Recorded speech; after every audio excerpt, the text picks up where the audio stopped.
예, 시황맨의 주식 이야기. 오늘은 그 헝다 이야기를 좀 해보려고 하는데요. 사실 뭐 헝다 이야기를 하려고 하면 뭐 헝다 그룹의 성장, 현재 뭐 숫자들, 향후의 전망 이런 것들 다 얘기하려면 뭐 1시간도 넘게 걸리겠더라고요. 근데 이제 최대한 짧은 시간에 그러니까 심플한 내용들만 좀 정리를 해서 뭐 헝다 그룹이 어떻게 성장을 했고 어떤 리스크가 있고 향후에 어떤 시나리오를 가지고 있는지 이런 내용들을 좀 간단하게 심플하게 정리하는 식으로 좀 진행을 해 보도록 하겠습니다. 이제 헝다는 우선 그 휘자인이라는 사람이 만든 회사죠. 이 사람 이제 1958년도, 그러니까 우리식 표현으로 하면 이제 58년 개띠 사람인데, 예전에 이제 선전, 그러니까 뭐 자질구레하게 뭐 어렸을 때 어렵게 살았고, 뭐 만두 하나 사 먹기 어렵고, 뭐 이런 어떤 스토리들은 있는데, 우리가 지금 그런 것까지 알 필요는 없으니까. 근데 이 사람이 이제 회사를 키웠던 과정을 좀 생각을 해보면, 그 선전중다그룹이라는 곳에 입사를 했어요. 그래서 거기에 이제 주다화원 프로젝트를 성사를 시켰거든요. 그 거기 이제 성사시키고 이제 성사를 시켰는데 여기서 이제 월급이 굉장히 연봉이 낮았대요. 그러니까 월급으로 치면은 55만 원 정도 받았다고 합니다. 근데 이걸 갖다가 150만 원으로 올려달라 이렇게 요구를 했대요. 그러니까 이 프로젝트를 성사시켜서 회사에 막대한 이익을 안겨줬거든요. 근데 이게 이제 회사에서 들어주지 않았죠. 근데 여기에 이제 불만을 갖고 그 퇴사를 했는데 뭐 일부에서는 불만 갖고 퇴사한 거다 아니면 뭐 좋게 나온 거다 뭐 의견은 분분합니다. 근데 어쨌든 이 과정에서 나와서 1996년에 이제 헝다 부동산을 설립을 합니다. 근데 그래서 정책적으로 작은 면적의 낮은 가격 정책, 그러니까 이제 작고 싸게 이렇게 이제 집을 지어서 중산층 아파트를 많이 지었죠. 이렇게 하면서 이제 공급해서 이제 성과를 냈거든요. 그래서 성과를 냈는데 이제 이 아파트 정책이 왜 어필이 됐냐면 예를 들어서 이게 최초로 성공했던 게 이제 진비화원 프로젝트라는 건데 농약 공장 부지가 있었어요. 그러니까 이걸 갖다가 이제 매입을 했는데 그때 당시 매입할 때 단가가 얼마였냐면 제곱미터당 686위안 정도, 그러니까 700위안이 안 되게 매입을 했거든요. 여기에 이제 단지를 조성을 해서 분양할 때는 얼마를 받았냐면 분양가가 그 제곱미터당 2,500위안. 그러니까 그 3배 이상 거의 4배 가까이로 이제 버는 거죠. 그래서 이 프로젝트 성사에서 이 이제 헝다 부동산이 거둬들인 수익금만 한 5억 위안 정도는 넘은 것 같다. 그러니까 지금 그 180 곱하기 180 하면 우리나라 돈 되거든요. 그래서 하여튼 여기서 한 5억 위안 이상의 수익을 낸 것 같다. 이게 이제 상당히 이제 기초 자금이 된 걸로 보여지거든요. 그래서 이 프로젝트로 계속 성공을 하면서 회사를 계속 키워나갔어요. 예, 그렇게 하면서 키워나갔고, 뭐, 나중에는 우리가 이 회사를 알게 된 거는 그 광저우 에버그란데라는 축구단이 유명했잖아요. 우리나라 선수도 거기서 뛰기도 했죠. 그러면서 거기를 운영해서 전 세계적으로도 굉장히 유명해졌죠. 근데 이 사람이 또 기부도 되게 많이 했습니다. 그러니까 기부도 한 4천억 원? 이게 얼마 했다라는 건 또 기사마다 다 달라요. 근데 누적으로는 한 4천억 정도 했다라고 하거든요. 근데 이게 왜 중요하냐면 기업가의 이미지가 어떠냐에 따라서 그 기업 처리하는 과정에도 또 영향을 줄 수 있거든요. 그러니까 중국 당국에 어느 정도 또 입김이 들어갈 수밖에 없기 때문에 근데 기부를 많이 했다라는 점에 이미지는 그렇게 나쁜 사람은 아닌 것 같습니다. 그래서 뭐 전격적으로 부도덕하게 괘씸죄로 완전히 파산되고 뭐 그렇게 되지는 않을 것 같은데 이런 어떤 분석을 하는 이유 중에 하나가 이제 이 휘자인이라는 사람의 이미지가 그렇게 나쁘진 않다라는 점을 들기도 하거든요. 그래서 어쨌든 이런 어떤 과정이 있었고 헝다그룹은 어쨌든 제가 말씀드린 대로 중산층 이상 대상으로 아파트를 개발을 했고 그러니까 중국 내 280개 도시에 헝다그룹의 아파트가 공급이 돼 있대요. 그러면서 이제 중국의 막 부동산 시장이 엄청나게 성장을 했잖아요. 그러니까 엄청나게 성장을 하면서 이 프로젝트 내놓는 거마다 막 속속 다 히트를 치면서 처음에 이 회사 만들 때 7명인가에서 만들었던 부동산 회사가 지금은 이제 20만 명까지 계열사 다 포함하면 20만 명까지 직원이 될 정도로 굉장히 많이 커져 있는 그런 상태입니다. 그리고 이제 자회사도 많이 만들었죠. 뭐 자동차, 부동산 관리하는 회사, 다음에 이제 놀이동산, 그 양로 시설 만들고 이제 IT 관련된 그것도 하고 음료, 생수, 보험회사 뭐 이런 것까지 다 만들었거든요. 그리고 이제 축구단 되게 유명하죠. 그러니까 광저우 에버그란데라고 되게 유명하잖아요. 2013년도에 아시아 챔피언스 리그 우승했거든요. 저때 당시에 이제 준우승한 게 아마 FC 서울일 거예요. 제가 이제 개인적으로 FC 서울 팬이라서. 어쨌든 이렇게 이제 자회사를 많이 둘 정도로 이제 엄청나게 성장을 했죠. 보통 이렇게 자회사 커지면 커지면서 동시에 또 부채가 늘어나게 되잖아요. 그러니까 잘 될 때는 별로 티가 안 나는데 이 자회사가 커지면 필연적으로 부채가 늘어나고 나중에는 이 부채 문제가 안 좋을 때는 이제 번질 수밖에 없잖아요. 지금 이 부채 문제가 왜 부각이 되냐면 이 회사가 사업을 진행하는 방식이 어떤 게 있었냐면 부지를 확보하면 착공하고 완공까지 굉장히 빠른 속도로 추진을 했어요. 뭐 일부에서는 뭐 1년, 그러니까 부지 확보하고 나면 1년이면 완공까지 간다 막 이런 얘기까지 나올 정도니까 그러면은 짓는 과정에서 돈을 엄청나게 많이 단기에 쏟아 부어야 되잖아요.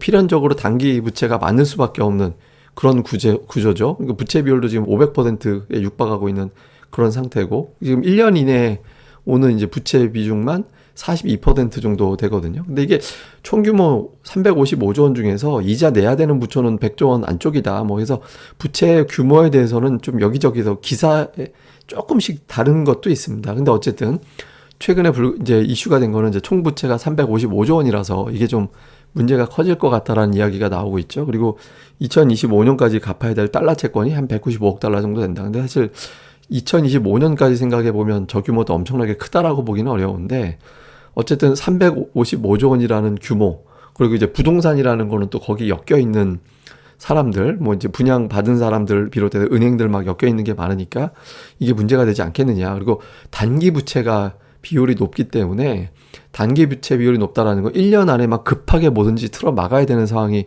계속 온다라는 게 되는 거잖아요. 그래서 이런 부분들에 대한 부담이 있는 거죠. 그러면 이제 그렇게 부담이 있으면서도 유지가 됐었는데 최근에 왜 갑자기 이게 이슈가 됐느냐. 우선 이제 당국에서 이제 요구를 한 게 있었어요. 최근에 이제 이걸 충족시키지 못한 게 뭐냐면 선수금 제외한 부채 비율이 70% 이하가 돼야 된다. 순부채 비율이 100% 이하가 돼야 된다. 그러니까 유동 비율이 한 배 이상이 돼야 된다. 뭐 유동 비율이라는 건 뭐냐면 그냥 1년 안에 갚아야 될 돈보다 현재 자산이 더 많은 상태. 그 상태. 그러니까 1년 안에 막 급하게 돈 갚을 수 있는 여유 있는 1년 안에 이제 돈으로 당장 바꿀 수 있는 자산이 훨씬 더 많아야 된다라는 건데 이 조건을 모두 다 충족시키지 못하고 있거든요. 당국의 요구도 안 받아주는 데다가 정책적으로 지금 부동산 억제 정책에 들어가 있는 상태잖아요. 저게 안 돼도 뭐 부동산 시장만 잘 나가면 얼마든지 해결할 수 있을 텐데 당국에서는 부동산 억제 정책이 들어가는데 이게 쉽게 억제 정책이 그칠 것 같지가 않아요. 왜냐하면 그 출산을 그러니까 지금 중국에서는 산하 제한을 풀었잖아요. 근데 이제 사람들이 애를 안 낳거든요. 근데 애를 안 낳는 이유를 생각을 해보니 교육비하고 부동산 같은 게 좀 변수 이슈인 것 같다. 그래서 이제 이거를 해결하려고 당국에서 노력을 하잖아요. 그래서 얼마 전에 그 사교육 업체들 철퇴를 내렸죠. 사교육 금지 막 이런 거 내렸잖아요. 그게 다 출산 정책 때문에 그러거든요. 그다음에 여기에 이제 부동산도 역시 부동산이 비싸버리면 아이 키우기가 어려워지는 거잖아. 뭐 또 이런 것도 영향이 좀 있거든요. 그래서 이런 어떤 정책이 한두 해 안에 그칠 수 있는 게 아니기 때문에 이 부동산 억제 정책이 굉장히 길게 이어질 거다. 그러면 이 부동산으로 먹고 사는 가장 최대 매출이 여기서 발생하는 기업이라면 당연히 어려울 수밖에 없지. 근데 또 당국에서 요구하는 조건도 충족이 안 되니까 이거 충족시키려면 부채를 갚거나 빨리 갚거나 아니면 자회사를 매각해야 되잖아요. 근데 부동산 가격이 떨어지면 부동산을 팔 수도 없잖아요. 이래저래 지금 유동성이 꼬여있는 그런 상태가 되는 거죠. 그래서 지금 보면 이전에는 뭐 수요를 규제한다든가 수요 공급을 규제한다든가 그런데 지금 막 공급 자체를 막 공급하는 업체들 규제 쪽으로 확 세게 가버려 있는 그런 상태라서 당장 뭐 이 회사가 드라마틱하게 확 살아 올라갈 수 있는 부동산이 확 살아 올라갈 수 있는 그런 여지가 별로 없거든요. 그러니까 이제 이 회사 좀 만만치 않을 것 같다. 그러니까 이런 어떤 걱정이 지금 커지고 있는 그런 상태죠. 그래서 지금 부채가 계속 이제 이슈가 되고 있는 상태이기 때문에 이제 자구 노력을 해야 되는데 현재까지는 이제 당국에서는 이제 뭐 미팅도 하고 했을 거 아니에요, 이 회사하고. 그러니까 시장 안정 위해서 해결 노력해라.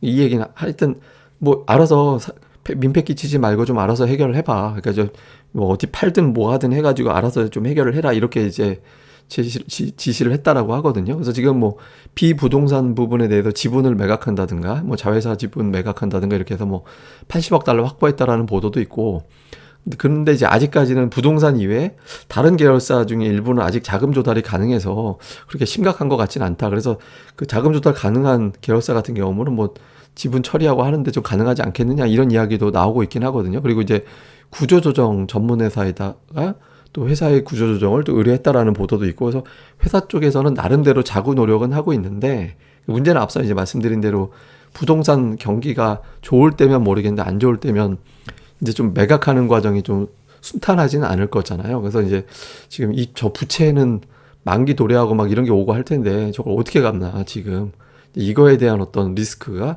계속해서 지금 제기가 되고 있는 그런 상태입니다. 그래서 지금 뭐 달러 채권 이자 지급하는 것도 있고 그 이후에 이제 달러 채권에 대한 만기도 계속해서 이제 도래하거든요. 뭐 내년도 1분기 고비 넘어가면 2, 3분기는 조금 자잘했다가 4분기 다시 커지고 그러니까 이런 형태로 다시 만들어지거든요. 또 2023년도 이제 2분기 같은 경우는 굉장히 큰 고비가 올 수 있잖아요. 그러니까 그 전에 이제 빨리 해결을 해야 되는 그런 상황이 되는 거죠. 그래서 지금 시기마다 지금 이제 채권 만기가 계속 도래하기 때문에 그러니까 이 부분에 대해서 좀 해결을 빨리 해야 된다. 그래서 해결을 못하면 돈 못 갚으면 그게 이제 파산이 되는 거잖아요. 그러니까 이걸 갖다가 이제 회사를 갖다가 이제 뭐 파산을 하든 부도를 내든 이제 어떻게 해서 해결을 해야 되는데 이거에 대해서 이제 시장에서는 저거 완전 파산이 돼서 그 빚 받아야 될 사람들이 돈을 못 받으면 그게 부실 채권이 돼 버리니까 그럼 은행들도 타격이 되는 거잖아. 이런 걱정을 지금 하고 있는 그런 상태죠. 그래서 최근에 이제 파산 이야기가 계속 나오는데 그 이걸 좀 심각하게 보는 게 뭐냐면 부동산이 지금 중국 GDP의 한 4분의 1 정도 전후 정도 되거든요. 그러니까 부동산이 차지하는 그 중국 경제에서의 그 영향력 이게 굉장히 커요. 예, 굉장히 크기 때문에 여기에 대한 어떤 부담이 있다. 그리고 이때 그 항저우가 이제 만약에 붕괴가 되면 부동산 시장이 위축이 더 확 이제 안 좋은 쪽으로 위축이 될 수밖에 없고 가격 안정이 아니라 그냥 부동산 업체들이 대거 주저앉고 개발이 축소되면서 원자재가 또 타격을 받고 이거 뭐 시멘트, 철강 뭐 이런 거 이제 또 원자재 가격 글로벌 원자재 가격도 또 타격을 받고 이것 때문에 또 경기가 위축될 수 있다. 그러니까 부동산 가격만 만만하게 내려가면 되는데 그게 이제 극단적으로 이제 붕괴가 돼 버리면 골치 아픈 상황이 될 수 있잖아요. 그럼 또 은행들이 저런 어떤 상황들, 그러니까 돈이 물렸기 때문에 대출 여력이 줄어드니까 이제 대출이 축소될 것이고 또 분양받은 사람들은 돈을 입주도 못하고 그 돈 다 날리는 그러니까 그런 상황이 생길 수 있잖아요. 그래서 여기에 대한 어떤 걱정 그러니까 이런 것들을 지금 이제 하고 있는 그런 상태인 거죠. 근데 이제 일부에서는 뭐 리먼 사태 재현되는 것 같이 막 보도가 되는데 사실 좀 리먼 사태로 직접적으로 거기에 갖다 비교하기는 좀 애매하긴 합니다. 왜냐하면 우선 부채 규모가 확정돼 있잖아요. 그러니까 리먼 사태 때 문제가 됐던 거는 그 저쪽이 얼만큼의 부실을 갖고 있는지를 알 수가 없기 때문에 얼마 갖고 때려 막을 수 있느냐 이걸 알 수가 없었잖아요.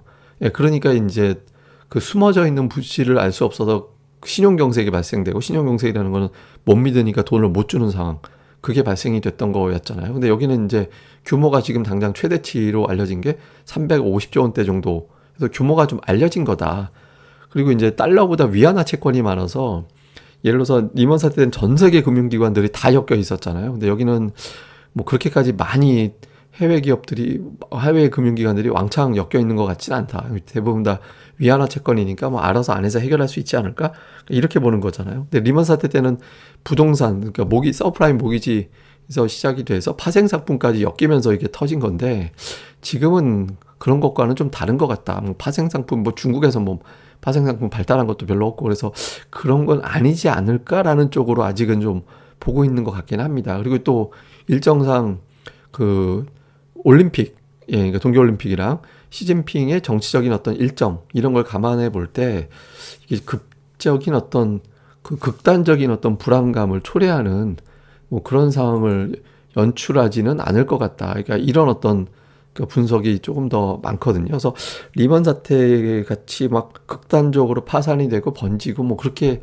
되지는 않을 것 같은데라는 시각이 저도 뭐 증권사 보고서를 비롯해서 이제 여기저기 좀 읽어봤는데 좀 많더라고요. 그리고 이제 사실 우리가 이제 당장 355조 원 그러면 엄청나게 큰 돈 같이 보이긴 하지만 또 중국 경제 감안해 보면 그렇게 큰 돈도 아닐 수 있다. 그러니까 이런 주장도 좀 있거든요. 그래서 이제 그 정도까지는 아니다. 이렇게 보는 시각이 있습니다. 그래서 향후 시나리오는 일단 아까 제가 계열사 보여드렸잖아요. 계열사 이제 대거 정리하면서 부채 문제를 좀 줄이고 하는 시간을 좀 가질 것 같고, 그다음에 이제 회사에서는 회사의 대주주 지분을 다 날려버리고, 그러니까 이제 더 이상 경영의 손떼 뭐 이렇게 하는 식으로 지분 다 날리고, 이제 은행들이 이제 빚을 돈 대출해 준 걸 갖다 일부를 이제 출자 전환해 버리면 부채가 줄어들고 그게 이제 지분으로 들어가게 되고 대주주 지분율이 없어지면 은행들이 대주주가 되는 게 되잖아요. 뭐 정부가 출자할지는 제가 알 수는 없지만 그래서 이제 그렇게 되는 형태로 나중에 결국에는 가게 되지 않겠느냐.